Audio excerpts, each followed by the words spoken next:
السلام علیکم میرے عزیز و قارب، میرے عزیز و محب افتخارفی پیارے پاکستان کی سٹی آف لو لاہور سے، اور آج ہے اتوار کا دن اور موسم بڑا خوبصورت ہے۔ میں اس وقت جناح باغ میں واک کر رہا ہوں۔ دوستو، مکافات عمل ایک ایسا عمل ہے جو ہو کر رہتا ہے، اور بابا جی اشفاق صاحب فرمایا کرتے تھے کہ دھوکے کو اپنا گھر بہت اچھی طرح یاد ہوتا ہے، یہ لوٹ کے گھر آ جاتا ہے۔ آج کی جو کہانی ہے یہ ایک دھوکے باز کی کہانی ہے، اور ایک ایسا دھوکے باز جس نے دھوکہ دیا اور پھر دھوکہ لوٹ کے اس کے گھر آیا۔ اور دھوکے باز کے ساتھ ایک اور کام بڑا ہوتا ہے، میں آپ کو بتاؤں، وہ یہ کہ اس کی کمائی، دھوکے کی کمائی، اس کی اپنی بازوؤں کی کمائی جو ہوتی ہے سود سمیت وہ واپس لے جاتی ہے۔ دوستو، ابھی جب میں واک کے لیے گھر سے نکلا تو راستے میں سوچ رہا تھا کہ آج آپ کو کیا کہانی سناؤں گا، تو میرے ذہن میں ایک بہت پرانا واقعہ آ گیا۔ 92 کی بات ہے جی۔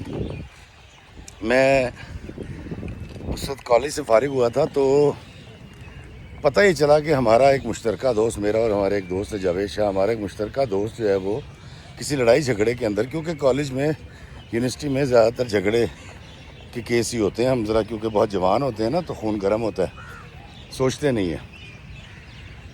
وہ کسی لڑائی جھگڑے کے اندر جیل چلا گیا، اور میں پہلی بار کوٹ لکھپت جیل گیا کسی سے ملاقات کرنے کے لیے۔ جب میں وہاں گیا ہوں، وعلیکم السلام، کیا حال ہے بیٹا، خیریت سے ہیں؟ دوستوں، معافی چاہتا ہوں، روکنی پڑی ویڈیو کیونکہ چاہنے والے آ جاتے ہیں تصویریں بنوانے کے لیے، تو ان سے بھی بات کرنی پڑتی ہے۔ اچھا، تو میں کہہ رہا تھا کہ میں پہلی بار کسی قیدی سے ملاقات کے لیے جیل گیا۔ کوٹ لکھپت جیل تھی، 92 کی بات ہے۔ اور جو لوگ کبھی کسی سے جیل ملاقات کے لیے گئے ہوں وہ سمجھ سکتے ہیں کہ کس قدر چیکنگ اور ضلالت اور تکلیف اٹھانے کے بعد آپ کی ملاقات ہوتی ہے۔ اور وہ جو ملاقات ہوتی ہے اس کے اندر ہوتا یہ ہے کہ ایک بڑے کمرے کو ڈیوائڈ کر رکھا ہوتا ہے، اور بیچ میں جالیاں لگی ہوئی ہوتی ہیں، اور ایک نہیں 2-3 جالیاں ہوتی ہیں تاکہ کوئی چیز آر پار نہ ہو سکے۔ اور جالی کے اس طرف قیدی ہوتے ہیں، اس وقت کی بات کر رہا ہوں، اب کی بات نہیں کر رہا، اور جالی کے اس طرف اس سے ملنے والے لواحقین۔ تو میں اپنے دوست سے بات کر رہا تھا، اس کی فیملی کے ممبرز بھی ساتھ گئے ہوئے تھے، وہ بات کر رہے تھے۔ میرے بالکل ساتھ ایک ماں تھی، 65 سال کی، اور 65 سال کا سفر اس کے بالوں سے، اس کے چہرے کی جھریوں سے عیاں تھا۔ اور اس طرف ایک لڑکا تھا جس کی عمر تھی تقریباً 31-32 سال، اور اس ماں نے ایک بڑی بوتل پکڑ رکھی تھی مشروب کی، اس میں ایک بڑا لمبا سٹرا ڈال رکھا تھا، وہ سٹرا موڑ کے جالیوں میں سے اندر کر رکھا تھا، اور وہ بچہ وہ بوتل پی رہا تھا، ساتھ میں بات کر رہا تھا۔ بچہ تو نہیں تھا اس وقت، تو وہ مجھ سے بڑے تھے وہ صاحب، لیکن آج اس عمر میں اس کو بچہ کہہ رہا ہوں، لیکن اس وقت میں اس سے بہت چھوٹا تھا، 32 سال اس کی عمر تھی۔ اور ماں بہت رو رہی تھی اور اس کو سمجھا رہی تھی کہ دیکھ تیرے غصے نے کیا کیا، اور فلاں اس طرح کی باتیں ہو رہی۔ میرا کچھ انٹرسٹ ڈیولپ ہوا تو میں نے ان سے پوچھ لیا، میں کہ بھائی آپ کس جرم میں اندر آئے ہیں؟ تو اس نے کہا جی کہ میرے ہاتھ سے کسی کی جان چلی گئی تھی۔ میں بڑا حیران ہوا، میں کہا یار شکل سے تو بڑے معصوم اور بڑے اور طرح کے لگتے ہیں، بڑے سنجیدہ سے، تو یہ کیسے ہوا؟ تو دوستو، اس لڑکے نے، اس مرد نے جو مجھے اس وقت کہانی سنائی، وہ ابھی گھر سے جب میں گاڑی پر آ رہا تھا لارنس کی طرف تو مجھے وہ کہانی یاد آ گئی۔ وہ کہانی میں آپ کو سناتا ہوں، اور آپ یقین کیجئے یہ کہانی آپ کے دلوں پہ اثر کرے گی۔ اور میرا ہر ویڈیو سماج میں سدھار کے لیے ہوتا ہے، سیکھنے کے لیے ہوتا ہے، نیشن بلڈنگ کے لیے ہوتا ہے۔ تو میرا خیال ہے یہ ویڈیو اس میرے عزم میں، اس مشن میں ایک اضافہ ہوگا۔ دوستوں، معافی چاہتا ہوں، پھر کچھ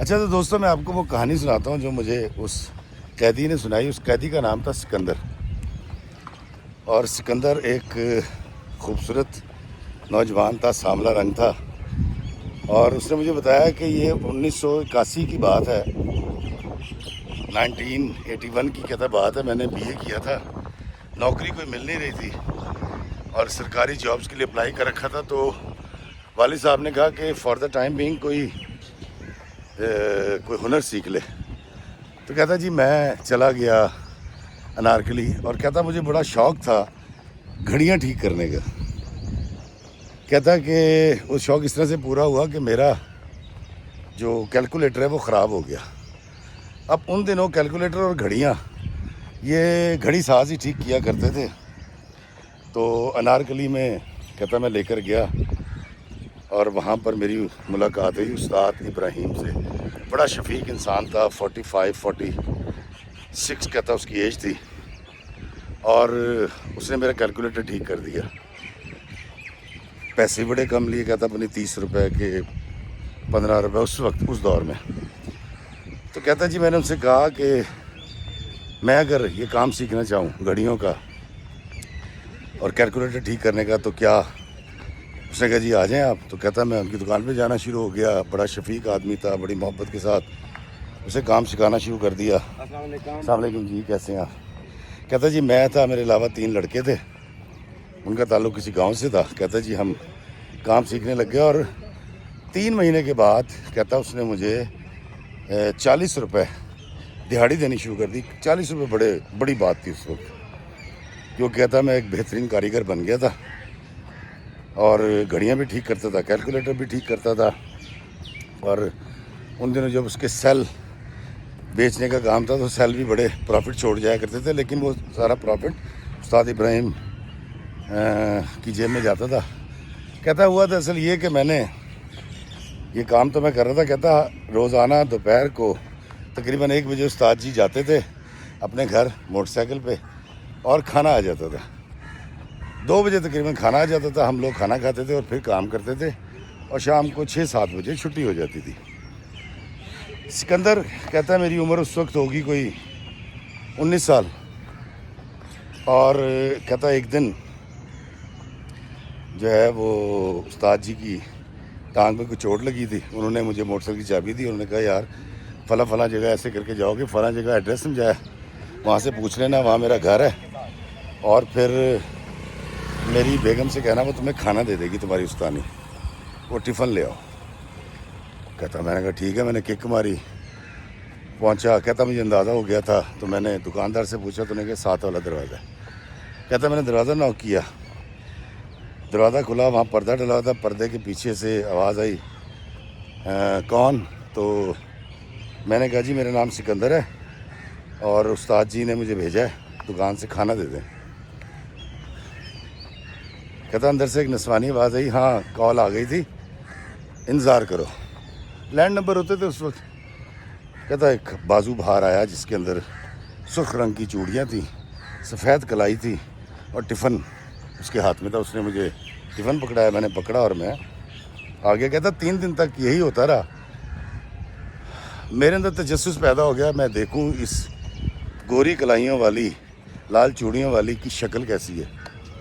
کہتا یہ وہ وقت تھا جب ہم لڑ پڑتے تھے, کالج سے نکلے تھے, جھگڑا کرنا ہمارے لیے بات کوئی نہیں تھی, اور جوانی تھی. جوانی ویسی منہ زور ہوتی ہے, اس میں تو بندے کو کچھ سمجھ ہی نہیں آتی.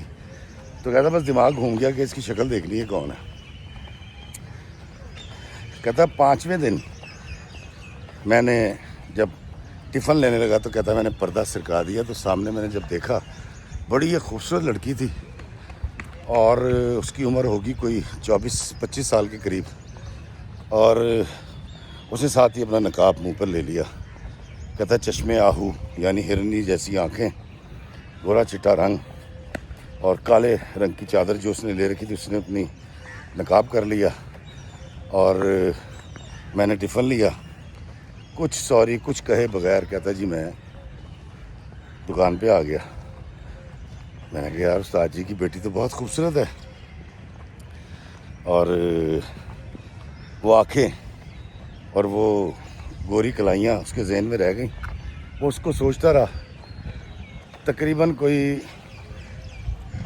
کہتا کہ 12 دن کے بعد استاد جی نے مجھے کہا کہ میری جو کیا کہتے ہیں ٹانگ ہے اب وہ ٹھیک ہے تو اب میں خود کھانا لایا کروں گا. کہتا میں انتظار میں تھا کہ استاد جی مجھے کہیں گے. استاد جی خود چلے گئے کھانا لینے.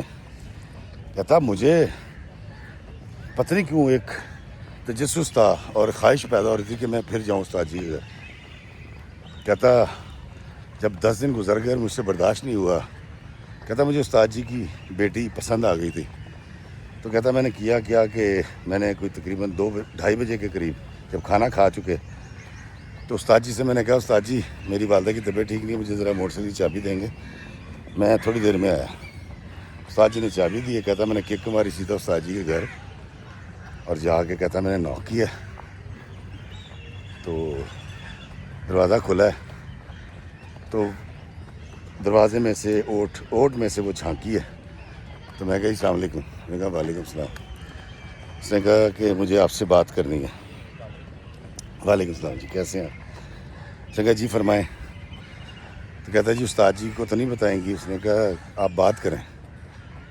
تو سکندر کہتا ہے میں نے اس سے کہا کہ مجھے آپ سے محبت ہو گئی, آپ مجھے بہت اچھی لگی ہے, میں آپ سے شادی کرنا چاہتا ہوں. کہتا ہے اس نے دھڑ سے دروازہ بند کیا. میں واپس آ گیا. اب واپس آیا, چھٹی ہوئی, اگلے دن ساری رات سویا نہیں, صبح کو جلدی کام پہ پہنچ گیا. تو استاد جی نے کہا خیریت ہے تو آج آدھے پونے گھنٹے پہلے آ گیا. کہتا استاد جی آج آنکھ کھل گئی تھی جلدی, تو میں نے کہا کام پہ چلتے ہیں. کہتا میں جلدی صرف اس لیے آیا تھا میں جان سکوں کہ استاد جی کی بیٹی نے ان سے شکایت تو نہیں کی. کہتا استاد جی نے جب کوئی بات نہیں کی 2-3 گھنٹے گزرے تو میرے ذہن میں آیا کہ لو جی گرین سگنل ہے, نہیں تو وہ اپنے باپ کو ضرور شکایت کرتی. کہتا جی میں نے پھر استاد جی سے جھوٹ بولا. میں کہا استاد جی آج فالو اپ کرنا ہے ڈاکٹر کا, تو اماں کو دکھانا ہے, تو مجھے گاڑی کی چابی دیجیے گا. کہتا استاد جی نے گاڑی کی چابی دی مجھے اور میں سیدھا ان کے گھر کہتا جا کے میں نے پھر نوک کیا. کہتا محلے داروں کی ہمیں پرواہ اس لیے نہیں تھی, سب کو پتہ تھا اس گھر میں آتا ہے اور یہ استاد ابراہیم کا شاگرد ہے. کہتا جی اس نے میں نے نوک کیا تو اس نے دروازہ کھولا. تو میں نے اس سے کہا کہ السلام علیکم. اس نے کہا وعلیکم السلام. کہتا میں نے بڑا قابو کرتے اس کو کہا, میں نے کہا وہ میں نے آپ سے ایک بات کی تھی. کہتی کیا؟ میں نے کہا جی میں نے آپ سے کہا تھا مجھے آپ سے محبت ہو گئی ہے, تو آپ نے مجھے جواب نہیں دیا اس کا. کہتا کہ تقریباً چند ثانیے گزرے, اس نے دروازہ کھولا, اس نے کہا اندر آؤ. کہتا میں اندر چلا گیا. اس لڑکی نے دروازہ بند کیا. کہتا میں پہلے گھبرایا کہ اس کی ماں ہوں گی, بہنیں بھائی ہوں گے, پتہ نہیں کیا ہوگا. کہتا لیکن پتہ نہیں کیا بھوت سوار تھا میرے پہ. کہتا افتخار بھائی میں اندر چلا گیا اور اندر جا کے اس نے مجھے کہا کہ آپ بیٹھیں. میں ڈرائنگ روم میں بیٹھا. چھوٹا سا گھر تھا, 2 کمرے تھے, کچن تھا لیکن صاف ستھرا تھا. جب میں بیٹھا ہوں تو میں نے دائیں بائیں دیکھا تو وہاں کوئی بھی نہیں تھا. تو کہتا میں بہت حیران ہوا کہ ان کے گھر میں کوئی بھی نہیں ہے. تو میں نے کہا آپ کی والدہ کہاں ہے؟ تو اس نے کہا وہ اپنے گھر ہوں گی. تو میں نے ان سے کہا کہ آپ کی والدہ کہاں ہیں, مطلب استاد جی کی بیگم. تو اس حسین لڑکی نے کہا کہ میں ہی استاد ابراہیم کی بیوی ہوں. تو وہ کہتا ہے سکندر کہتا ہے مجھے اپنے کانوں پہ یقین نہیں آیا اور اپنی آنکھوں پہ یقین نہیں آیا. میں بڑا حیران تھا کہ جس کو میں استاد ابراہیم کی بیٹی سمجھ رہا تھا وہ اس کی بیوی تھی اور اتنی چھوٹی عمر کی تھی. کہتا جی مجھے ایک دھچکا تو لگا لیکن میں نے پھر بات آگے بڑھائی. میں نے کہا میں نے آپ سے کچھ کہا تھا, آپ نے مجھے جواب نہیں دیا. تو اس نے کہا جی کہ مجھے بھی آپ سے محبت ہو گئی ہے لیکن اب کچھ ہو نہیں سکتا کیونکہ میں تمہارے استاد ابراہیم کی بیوی ہوں. کہتا کہ جب اس نے مجھے کہا نا کہ مجھے بھی تم سے محبت ہے, کہتا میرا دل بے قابو ہو گیا اور مجھے استاد ابراہیم برا لگنے لگا. لیکن اس نے مجھے کہا کہ تم اس طرح سے آؤ گے میری بدنامی ہوگی، اور خدا را آئندہ تم یہاں مت آنا، اور اس کو اپنی قسمت کا لکھا سمجھو، اور میں بھی خود پہ قابو کرتی ہوں، تم بھی اپنے آپ پہ قابو کرو۔ کہتا میں وہاں سے آ گیا اور سوچا میں گم تھا کہ اب میں کیا کروں، اور مجھے بڑی حیرانی یہ ہو رہی تھی کہ وہ لڑکی جس کو میں استاد جی کی بیوی سمجھ رہا تھا، استاد جی کی بیٹی سمجھ رہا تھا، وہ ان کی بیوی نکلی، اور کہتا اس ساری گفتگو کے اندر میں اس کا نام بھی پوچھنا بھول گیا۔ خیر، کہتا 1-1.5 ہفتہ میں نے اپنے آپ کو روک کے رکھا، اور تقریباً 1-1.5 ہفتے کے بعد جو ہے نا، میں اناکری بیٹھا ہوا تھا اس پہ دکان پہ۔ استاد جی کسی کام سے گئے ہوئے تھے لاہور سے باہر، تو نقاب پوش ایک خاتون آئی، اور اس نے آ کے مجھے کہا کہ سکندر کیسے ہو تم؟ میں نے ایسے دیکھا کہ یہ کون خاتون ہے جو مجھے میرے نام سے پکاری، تو اس نے جب نقاب نیچے کیا تو استاد جی کی بیوی تھی۔ کہتا ہے بڑا حیران ہوں۔ میں کہا آپ؟ کہتی کہ سکندر میں تمہیں صرف یہ بتانے آئی ہوں، جب سے تم نے اظہار محبت کیا ہے میرا دل بے قابو ہو گیا ہے، اور مجھے تم سے شدید محبت ہو گئی ہے، تو میں تمہیں دیکھنے چلی آئی۔ کہتا میں نے اس سے کہا کہ آپ نے یہ رسک کیوں لیا ہے؟ اس نے کہا مجھے نہیں پتا، بہرحال اب آ کے مجھے احساس ہو رہا ہے کہ مجھے یہاں پر نہیں آنا چاہیے تھا۔ کہتا دیگر جو شاگرد تھے وہ کبھی استاد جی کے گھر نہیں گئے تھے، اور وہ اپنے کاموں میں مگن تھے، اور یہ ہم بڑی رازداری اور آہستگی سے بات کر رہے تھے۔ تو کہتا میں نے اس سے پہلی بار اس دن پوچھا، میں نے کہا جی آپ کا نام کیا ہے؟ تو اس نے کہا تم نے نام کا کیا کرنا ہے؟ میں نے کہا نہیں، مجھے آپ اپنا نام بتائیے۔ تو اس نے کہا کہ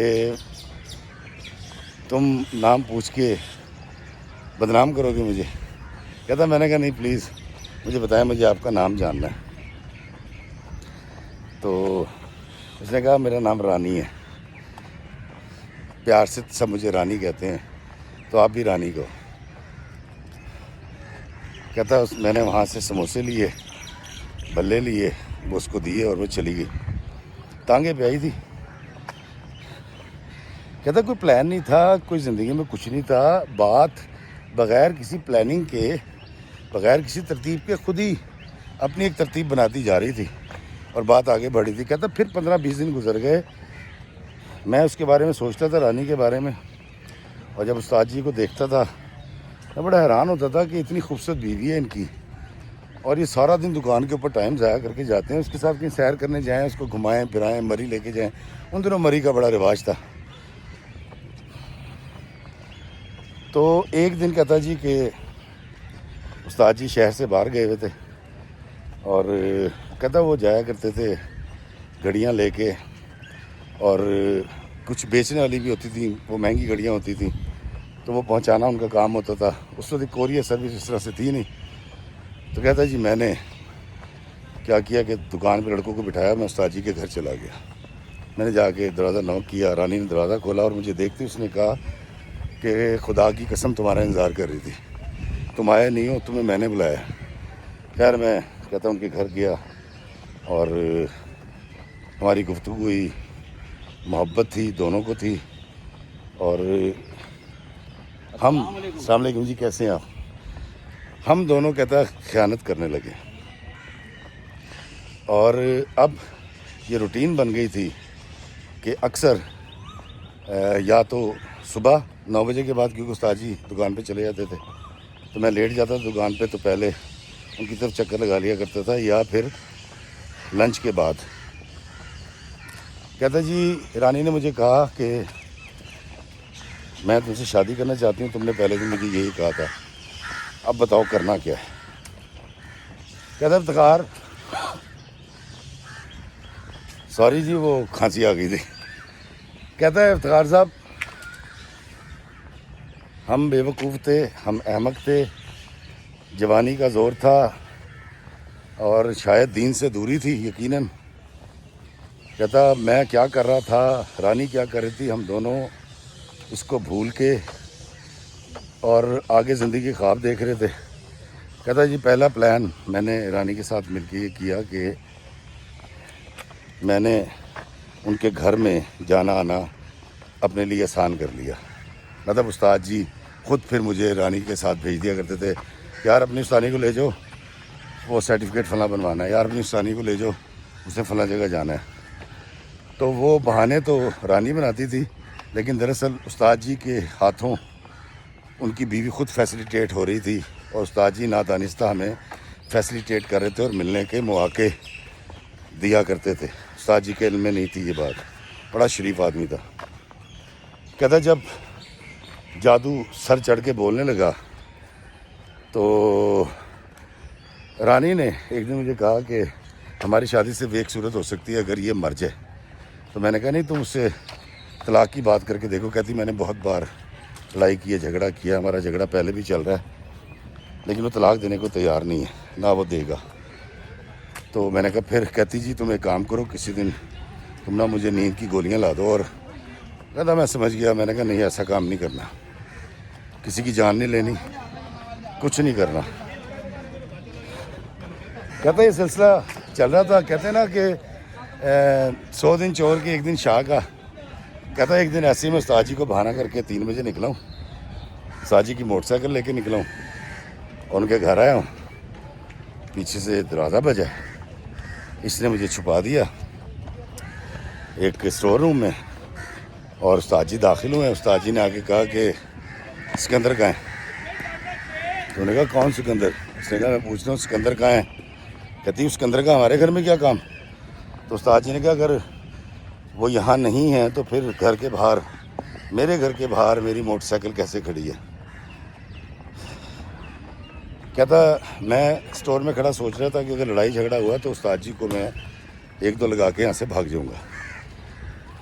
کہتا دروازہ کھلا ہے, میں سامنے کھڑا تھا, باہر آ گیا. استاد جی نے میری تو دیکھا اور کہتے یار بیٹا تجھے میں نے اپنا بیٹا مانا تھا, لیکن تو بہت بے غیرت نکلا ہے. میری بیوی تو ہے ہی ایسی, تو بھی اس کے ساتھ مل گیا. کہتا مجھے نہیں سمجھ آئی وہ کیا بات کر رہے ہیں, اور میں نے وہاں پر جس طرح ہوتا ہے کہ جی سوری معافی تلافی کر کے وہاں سے نکل گیا میں.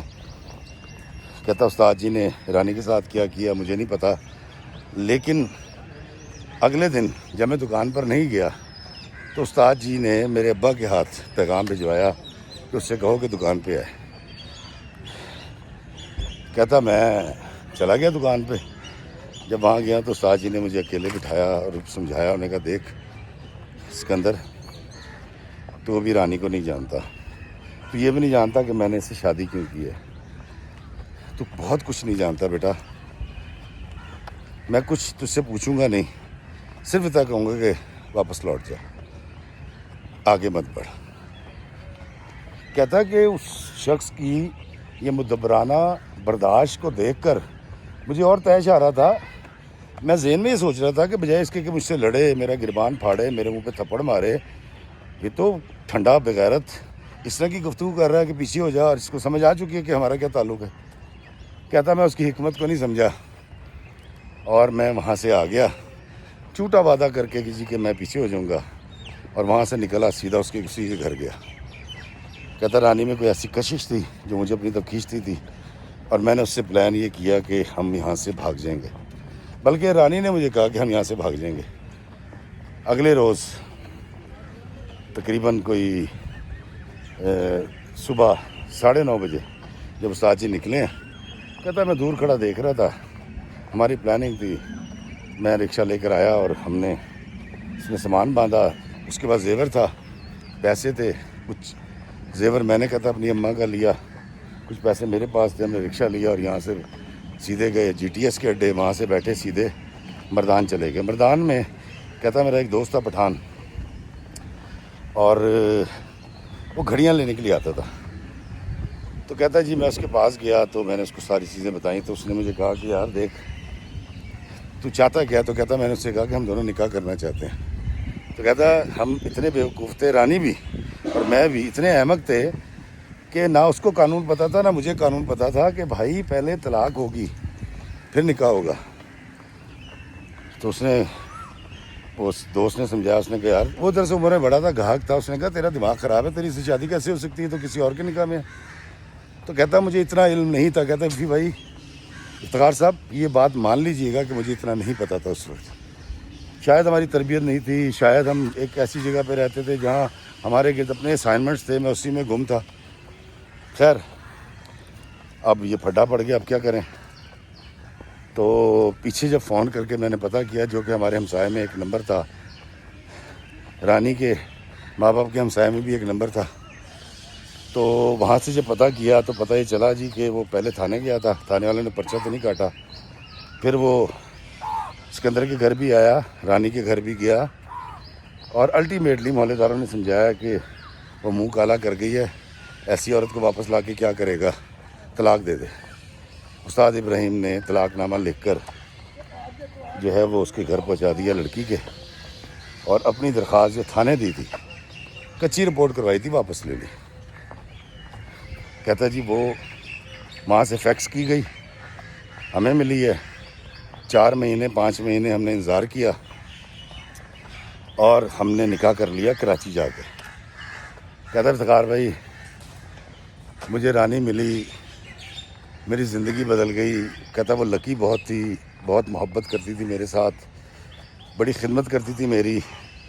ہم نے اپنی ایک دنیا بسا لی کراچی جا کے, اور رانی نے مجھے بڑے قصے سنائے کہ ظالم ہے, مارتا ہے, اور کسی جوگا نہیں ہے, بدتمیزی کرتا تھا میرے ساتھ. اور اس نے یہ بھی بتایا کہ میرے گھر والوں نے اسے کوئی قرضہ لے رکھا تھا جس کے عوض میری شادی اس سے کر دی گئی تھی.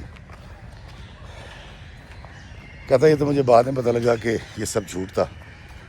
کہتا جی میں نے وہاں پر گارمنٹس کا کام پہلے سیکھا, اس کے بعد میں نے شاپ کر لی, اور اللہ تعالیٰ نے برکت دی, شاپ چلنے لگی. کہتا میں اس کے بعد کبھی لاہور نہیں آیا تھا, اور اس لیے نہیں آیا تھا کہ یہاں پر استاد ابراہیم کے رشتہ دار یا اس کے بھائی کوئی مسئلہ کریٹ کریں. خیر سکندر کہتا ہے جی کہ میں نے اپنا کاروبار سیٹل کر لیا, میرے پاس 10-12 ملازمین تھے, ان کے اندر ایک میرا ملازم تھا قیوم, اور قیوم بالکل اسی طرح دوپہر کا کھانا گھر لینے کے لیے جاتا تھا. کہتا میرے 3 بیٹے ہوئے, زندگی بہت تیزی سے گزر رہی تھی, سب کچھ بدل گیا تھا. ایک وفادار بیوی تھی, پیسے کی فراوانی تھی, ایک چھوٹی سی گاڑی لے لی تھی, پہلے ہم کرائے پہ تھے, پھر ہم نے اپنا گھر بھی بنا لیا.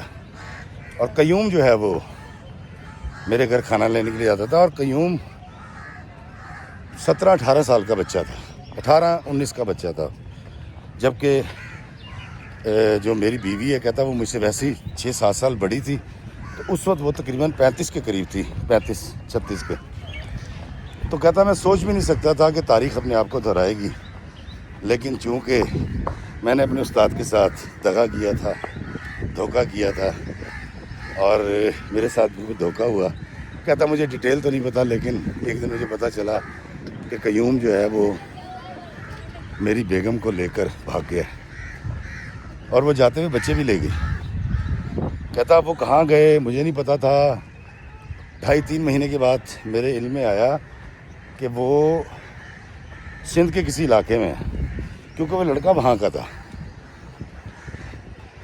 کہتا جی میں نے بالکل وہی کام کیا جو استاد ابراہیم نے کیا تھا, کہ میں نے طلاق نامہ لکھا اور اس لڑکے کے گھر بھجوا دیا جو میری بیوی کو لے کر بھاگ گیا تھا. کہتا افتخار بھائی رانی اور اس کے درمیان ڈیولپمنٹ کیسی ہوئی, بات چیت کیسی ہوئی, کہتا میں کچھ نہیں جانتا, لیکن استاد ابراہیم نے نکاح کی تنسیخ اس لیے کی تھی, طلاق اس لیے دی تھی کہ وہ پیچھے ہونا چاہ رہا تھا.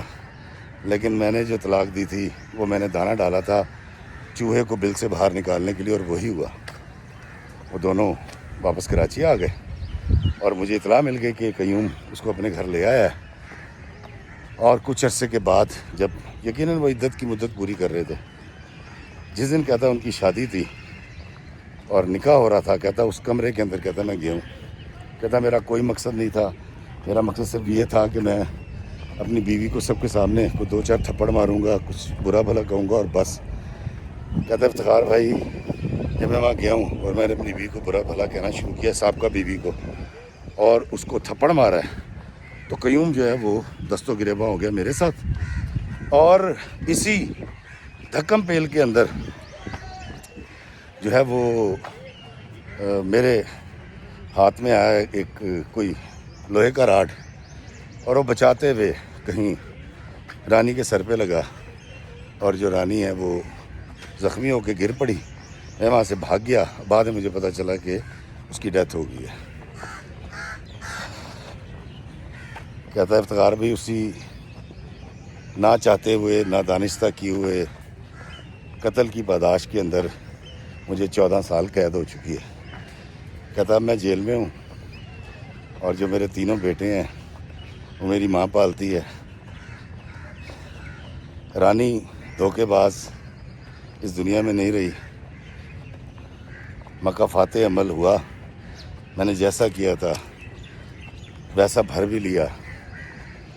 لیکن مجھے سمجھ آ گئی کہ یہ جو میرے ہاتھ سے نادانستہ قتل ہوا ہے، جس کی میں پاداش میں قید میں ہوں، کہتا ہے یہ بددعا ہے استاد ابراہیم کی.